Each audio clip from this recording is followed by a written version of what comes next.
The movie starts with a town where there was a festival day, which everyone was celebrating. The name of this festival was Thanksgiving. The town's sheriff comes to his friend's house, and meets her and her husband. He had also brought a gift for them, which his friend likes a lot. She brought him inside so that he could eat with them. Sheriff's friend's husband was a mart manager. His boss, the mart owner, calls him to work, on which his family was very angry. Because today was a holiday, and he was still going to take work from him. Now we were shown the mart owner, who was a very big businessman. He had put up a sale at his mart on Thanksgiving. That's why people were standing outside the mart, and waiting impatiently. The mart owner was eating very comfortably in his house. Here his daughter Jessica was also present with her friend. So her friends came there to pick her up. That's why she comes with her friend Bobby and sits in their car. These people decide to go to Jessica's dad's mart, so that they can see what the situation there is. When they reach there, Jessica meets her college fellow, who liked her. Now, because Jessica was the daughter of the mart owner, she and her friends are sent inside. The people standing outside felt very bad about this. Especially a boy and a woman. They were speaking with a lot of anger. They knocked down the barrier gate there, so that all the people started entering. Suddenly, chaos ensued in an instant. And now people start picking up all the stuff, as if it is free. In this rush, a lot of people fall and die. To get the stuff, these people had gone so crazy, that they didn't care who was dying and who was alive. The sheriff's friend was also pushed, so that she fell down. Her head burst badly, so much blood flowed that she died on the spot. When Bobby went to help an injured man, someone put his foot on his hand. His heart broke, so that the poor man himself was injured. After this, the story is shown a year later. It was Thanksgiving. Everyone was very scared. They felt that Jessica's dad would put up the sale again. And just like last year, this year too, a massacre would start. That is, massacres. People would be ended in the greed of things. Jessica's friend made a video and put it on the internet, which became very famous. But Jessica's dad was not going to stop yet. He decides to open the mart again and put up the sale, so that he can earn more money. But like the rest of the people, Jessica didn't want this either. Having witnessed individuals perishing right before her eyes at the mart, and that woman, who was the most angry last year, she had now become a waitress. Where she is told by the sheriff that a new deputy is coming to this town. And now when the deputy comes here, he starts looking at a mask lying there. Then the waitress tells him that this is the mask of our town's first governor, whose name was John. He was a very good person, so everyone respected him a lot. In his memory, everyone puts on his mask on Thanksgiving Day. Now when Jessica was with her friends, they get a notification. When they check it, they see that a person named John has sent a notification to all of them.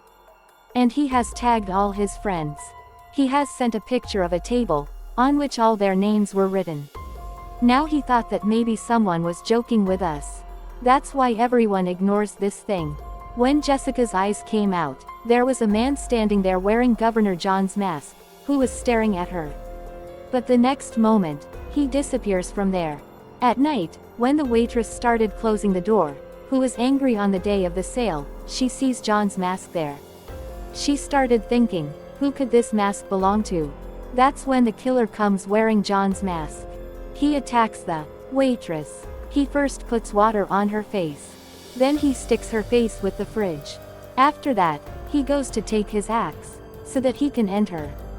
But in the meantime, the waitress frees herself, and starts running away from here.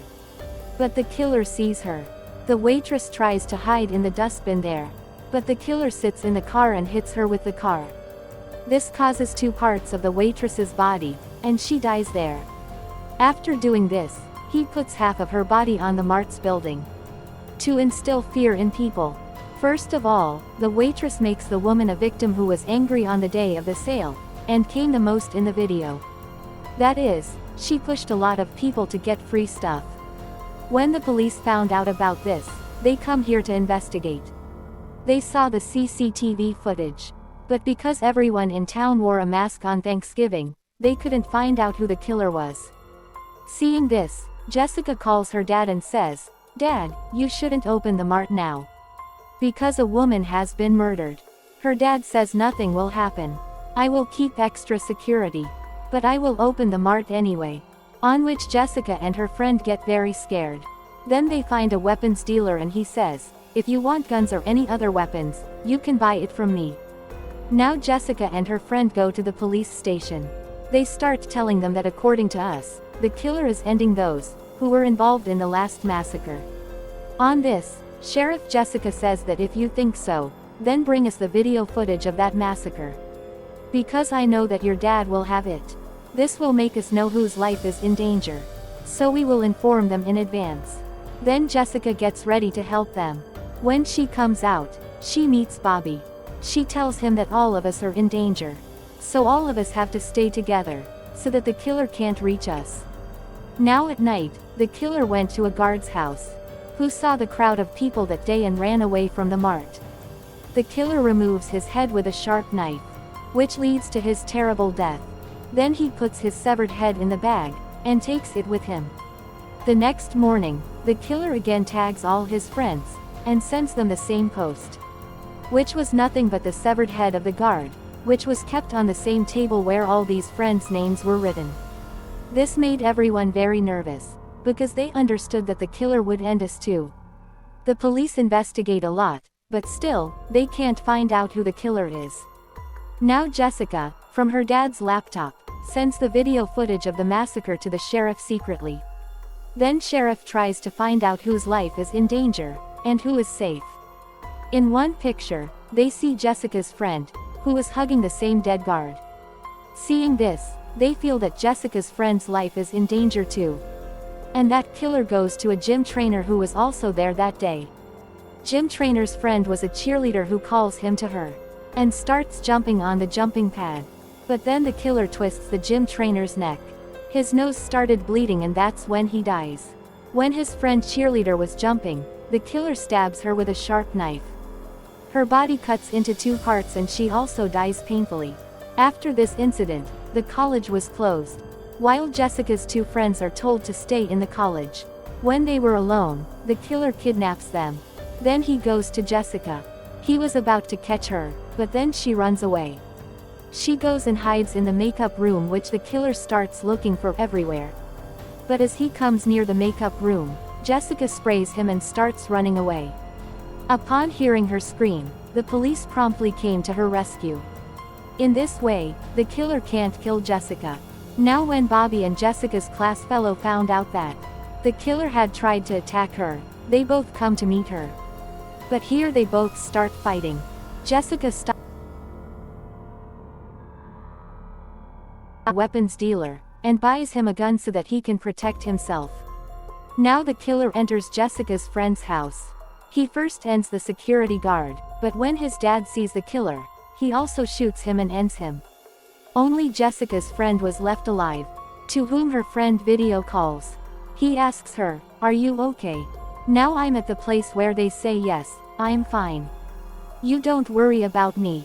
During the call, the killer comes from behind, and stabs a nail in her ear, causing her to bleed. So she starts running away. Her friend saw all this on the video call, so he immediately came to his friend's house to save her life. But the killer puts the knife on her neck. Jessica shows all this to her other friends to tease them. "Your friend is in my custody." After which he drops the girl on a blade. Her body turns into 2 pieces and that's where she dies.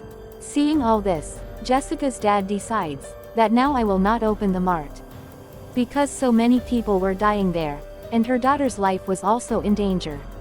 Sheriff advises them that we should participate in the Thanksgiving function. Because there will be a lot of crowd there. The killer will definitely come there.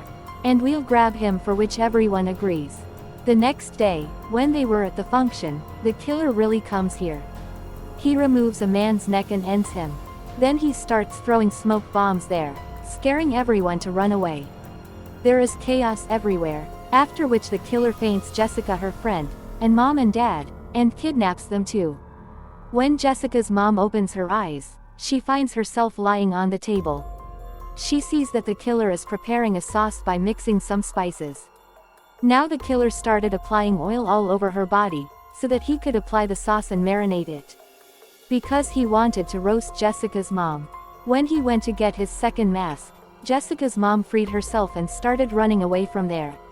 When he does not find her on the table, he starts looking for her everywhere with a fork. Jessica's mom goes to hide in the freezer room. But the killer had already kept the cheerleader's body there. Seeing what, she was afraid and began to run, but the killer had already seen her. He hits her with a fork from behind and injures her first, then puts her in the oven. He turns on the oven at the full heat. Jessica's mom starts roasting, and like this, she also dies terribly.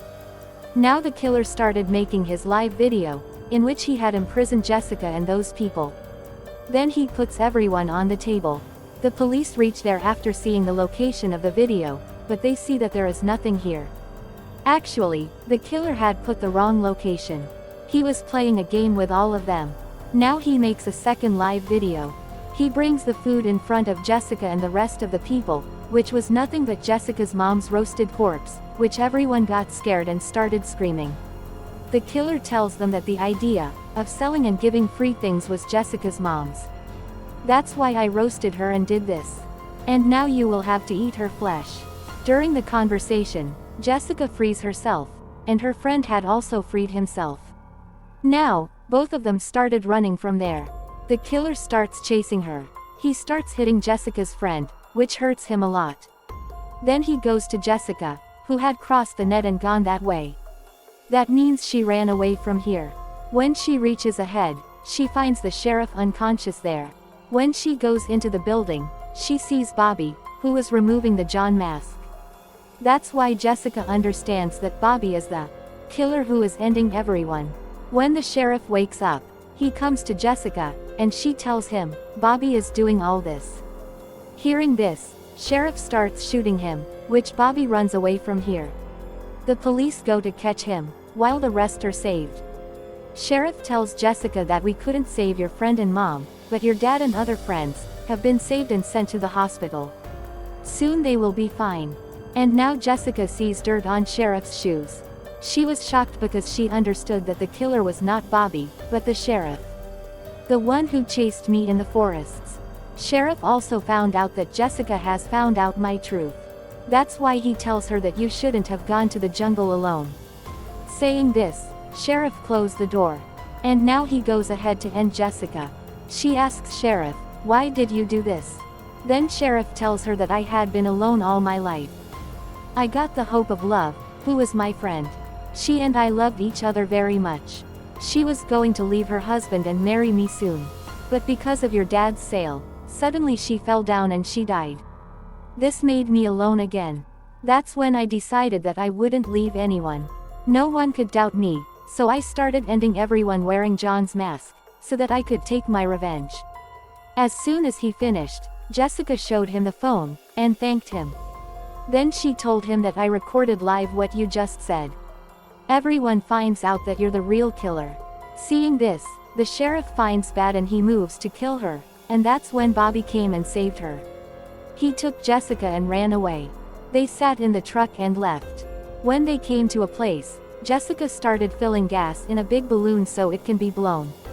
As soon as Sheriff came to end them, Jessica shot at the gas balloon, which caused an explosion and fire. Sheriff got burned in it, which made them think that he might have died too. After that, the police came here and started looking. The fireman, after extinguishing the fire, begins to go from there. When they asked, the fireman told the officer that they didn't find anything other than ashes. This didn't confirm that the sheriff was dead or alive. When Jessica was sleeping at night, she had a dream where she thought that sheriff was hiding in her closet. But when she went to see the closet, there was no one there. But the real thing was that the sheriff was still alive. When the fire was being extinguished, a fireman was running who was no one else but the sheriff. And with this horrific ending, the story of this movie also ends here.